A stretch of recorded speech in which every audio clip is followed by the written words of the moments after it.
இது எங்கள் மருமகன் இன்னைக்கு செய்தார். நிலக்கடலையில் ஒரு பர்பியா அது அல்வாவா தெரியாது செய்திருக்காரு. கொஞ்சம் குழப்பம்னு வந்திருக்கு. ஆனால் பயங்கர டேஸ்ட்டாக பண்ணியிருக்காங்க. சாமிக்கு நான் செய்யணும்னு இன்றைக்கி லீவில் இருக்கிறதுனால செஞ்சுருக்காங்க. நான் வந்து அதில் உங்களுக்கு அப்லோட் பண்ணுறேன் எப்படி செஞ்சாருன்னு பார்த்துக்குங்க. எல்லாத்துக்கும் ஆரத்தி. இதுதான் இன்றைக்கி ஸ்பெஷல் வந்து பம்கினு, மொச்சை, வெந்தயக்கீரை, பாசிப்பருப்பு, தக்காளி இதெல்லாம் போட்டு ஆனியன் போடாமல் ஒரு கூட்டு மாதிரி சாம்பார் ஆட்டம், கொஞ்சமாக சாதம். இது வந்து வாழைக்காய் வறுவல்.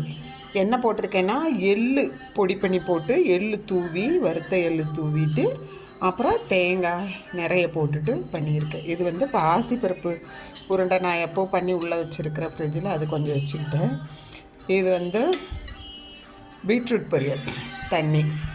இதுதான் இன்றைக்கி ஸ்பெஷல் பெருமாளுக்கு. சரியா? எல்லோரும் நல்லா இருக்கணும், நாங்களும் நல்லா இருக்கணும்னு வேண்டிக்கிறேன். உலக மக்கள் அனைவருக்குமே வேண்டிக்கிறேன். எல்லோரும் நல்லா இருக்கணும்.